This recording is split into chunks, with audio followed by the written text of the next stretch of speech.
ಶ್ರೀಕಾಳಹಸ್ತೇಶ್ವರಾಯ ನಮಃ. ಓಂ ಶ್ರೀಕಾಳಹಸ್ತೇಶ್ವರಾಯ ನಮಃ. ಓಂ ಶ್ರೀ ಬಸವಲಿಂಗಾಯ ನಮಃ. ದಕ್ಷಿಣದ ಕಾಶಿ ಎಂದೇ ಪ್ರಸಿದ್ಧವಾದ ಕಾಳಹಸ್ತಿಗೆ ಬೆಳಗ್ಗೆ 7 ಗಂಟೆಗೆ ಬಂದಿರುವೆನು. ಇಲ್ಲಿ ಶ್ರೀ ಸ್ವರ್ಣಮುಖಿ ನದಿ ತಟದಲ್ಲಿ ಇದ್ದೇನೆ. ಶ್ರೀಕಾಳಹಸ್ತಿ ಅಂದರೆ ಜೇಡ, ಹಾವು, ಆನೆ ಎಂದರ್ಥ.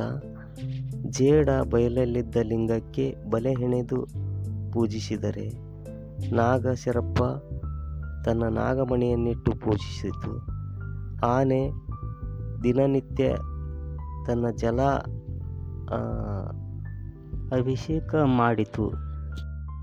ಹೀಗಾಗಿ ಶ್ರೀಕಾಳಹಸ್ತಿ ಎಂಬ ಹೆಸರು ಬಂದಿತ್ತು ಎಂದು ಪುರಾಣದಲ್ಲಿ ಉಲ್ಲೇಖ ಇದೆ. ಇಲ್ಲಿ ವಾಯುದೇವ ಸೃಷ್ಟಿ ಆರಂಭಕ್ಕೂ ಮೊದಲು ಘೋರವಾದಂಥ ತಪಸ್ಸನ್ನು ಮಾಡಿದನಂತೆ. ಇಲ್ಲಿ ಆ ತಪಸ್ಸಿಗೆ ಮೆಚ್ಚಿ ಕರ್ಪೂರದ ಈ ಶಿವಲಿಂಗವನ್ನು ವಾಯುದೇವನಿಗೆ ಅರ್ಪಿಸಿದನಂತೆ. ದೇವಸ್ಥಾನದ ದರ್ಶನಕ್ಕೆ ಹೋಗುವಾಗ ಕ್ಯಾಮ್ರಾ ನಾಟ್ ಅಲೌಡ್ ಇದೆ ಒಳಗಡೆ. ಓಂ ನಮಃ ಶಿವಾಯ, ಓಂ ನಮಃ ಶಿವಾಯ, ಓಂ ನಮಃ ಶಿವಾಯ, ಓಂ ನಮಃ ಶಿವಾಯ, ಓಂ ನಮಃ ಶಿವಾಯ, ಓಂ ನಮಃ ಶಿವಾಯ, ಓಂ ನಮಃ ಶಿವಾಯ. ದೇವರ ದರ್ಶನವನ್ನು ಮುಗಿಸಿಕೊಂಡು ಹೊರಗಡೆ ಬಂದು ನನ್ನ ಫೋನನ್ನು ರಿಸೀವ್ ಮಾಡಿಕೊಂಡು ಬೆಟ್ಟವನ್ನು ಹತ್ತಲು ಶುರು ಮಾಡಿದೆ. ದೇವಸ್ಥಾನಕ್ಕೆ ಹೊಂದಿಕೊಂಡಿರುವ ಈ ಬೆಟ್ಟವು ಭಾಳ ಎತ್ತರವಾಗಿದೆ, ತುಂಬ ಸುಂದರವಾಗಿದೆ. ಸ್ವಲ್ಪ ಮೇಲೆ ಹತ್ತಿದಾಗ ದೇವಸ್ಥಾನದ ಇನ್ನೊಂದು ದ್ವಾರದ ಔಟ್ಸೈಡ್ ಲುಕ್ಕು ತುಂಬ ಮನೋಹರವಾಗಿದೆ. ತುಂಬ ಬಿಸಿಲಿತ್ತು. ವಿಡಿಯೋ ಇಲ್ಲಿಗೆ ಸ್ಟಾಪ್ ಮಾಡಿ ಮೇಲಿನಿಂದ ವಿಡಿಯೋ ಮಾಡಿದ್ದೇನೆ.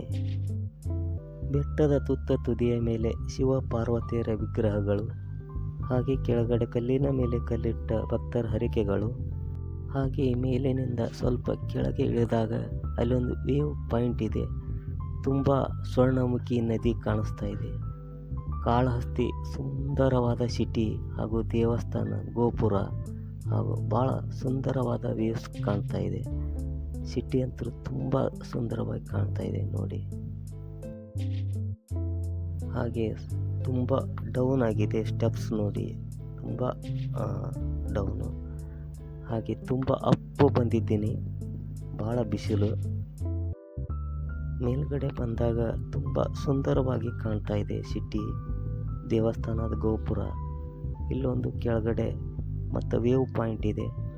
ಆ ವೇವ್ ಪಾಯಿಂಟ್ ಬರೋಬ್ಬರಿ ದೇವಸ್ಥಾನದ ನೇರವಾಗಿ ಕಾಣಿಸ್ತಾ ಇದೆ.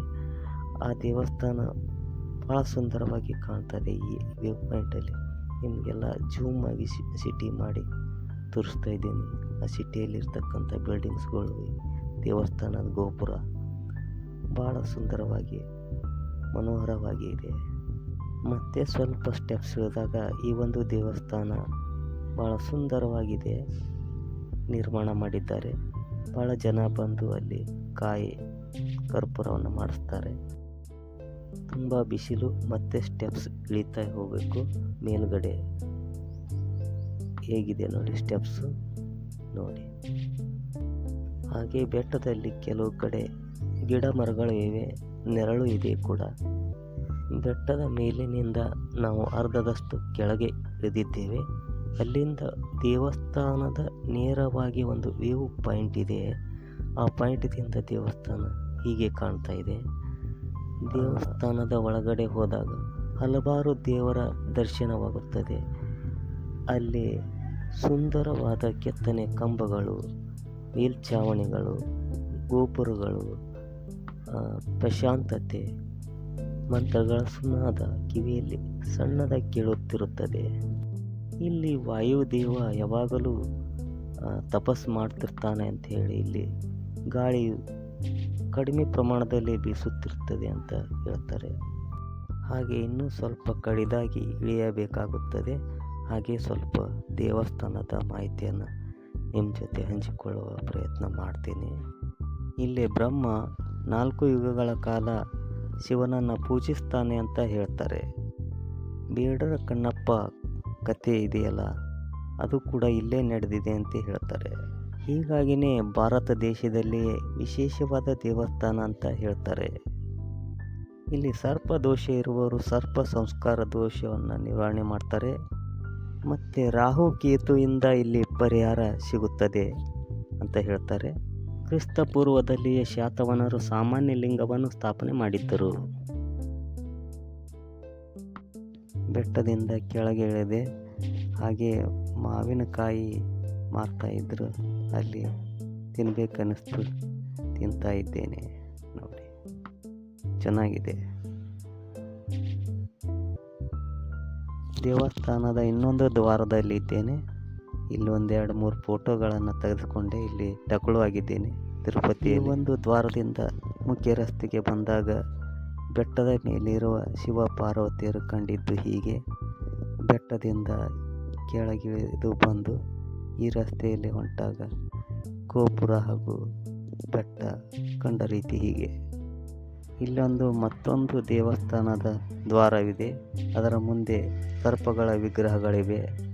ಹೀಗೆ ದೇವಸ್ಥಾನದ ಮುಂದೆ ನಿರ್ಮಾಣ ಮಾಡಿರುವಂಥ ಈ ಗೋಪುರ ಅತಿ ಪ್ರಕಾಶಮಾನವಾಗಿ ನಕ್ಷತ್ರದಂತೆ ಹೊಳೆಯುತ್ತದೆ. ಸುಂದರವಾದಂಥ ಕೆತ್ತನೆ ಕೆಲಸಗಳು ಅದರ ಮೇಲ್ಭಾಗದಲ್ಲಿ ಆಗಿದೆ. ಕಳಸಗಳು ಕೂಡ ತುಂಬ ಸುಂದರವಾಗಿ ಕಾಣುತ್ತವೆ. ಹಾಗೆ ಬಗೀಚೆ ಕೆಲಸ ಹಾಗೂ ಗಾರ್ಡನ್ ಕೆಲಸ ಪ್ರಗತಿಯಲ್ಲಿದೆ. ದೇವಸ್ಥಾನದ ಇನ್ನೊಂದು ಬದಿಯ ಬೆಟ್ಟ ಇದು. ದೇವಸ್ಥಾನದ ಮುಖ್ಯ ಗೋಪುರದಿಂದ ಹೋಗಿ ಬೆಟ್ಟದ ಮೇಲೆ ಹತ್ತಿ ಒಂದು ರೌಂಡ್ ಹೊಡೆದು ಮತ್ತೆ ಗೋಪುರಕ್ಕೆ ಬರಲಾಯಿತು. ಕ್ರಿಸ್ತಶಕ 5ನೇ ಶತಮಾನದಲ್ಲಿ ಪಲ್ಲವರು ಸಣ್ಣದೊಂದು ದೇವಸ್ಥಾನವನ್ನು ಇಲ್ಲಿ ಕಟ್ಟಿಸಿದ್ರಂತೆ. ನಂತರ 11ನೇ ಶತಮಾನದಲ್ಲಿ ಚೋಳರ ಆಳ್ವಿಕೆಯಲ್ಲಿ ಈ ದೇವಸ್ಥಾನ ಸಾಕಷ್ಟು ಅಭಿವೃದ್ಧಿಯನ್ನು ಹೊಂದಿತ್ತು ಅಂತ ಹೇಳ್ತಾರೆ. ಶಿವರಾತ್ರಿಯನ್ನು ಗ್ರ್ಯಾಂಡ್ ಮಾಡೋ ಸಲುವಾಗಿ ಸ್ಟೇಜ್ ಮಾಡ್ತಾ ಇದ್ದಾರೆ. ದೊಡ್ಡದಾಗಿರ್ತಕ್ಕಂಥ ಆಲದ ಮರ ಬೃಹದಾಕಾರವಾಗಿ ಬೆಳೆದಿದೆ. ಇದು ವೀರಭದ್ರೇಶ್ವರ ದೇವಸ್ಥಾನ. ಅಲ್ಲಿ ಪೂಜೆ ಪುನಸ್ಕಾರಗಳು ನಡೆದಿದ್ದವು. ಸಾಕಷ್ಟು ಕುಟುಂಬಗಳು ಬಂದು ಅಲ್ಲಿ ಪೂಜೆಯನ್ನು ಮಾಡಿಸ್ತಾ ಇದ್ದರು. ನೋಡಿ, ಹಾಗೆ ಶಿವರಾತ್ರಿಯ ಪ್ರಯುಕ್ತ 2 ತೇರುಗಳಿಗೆ ಬಣ್ಣಗಳನ್ನು ಬಳಿ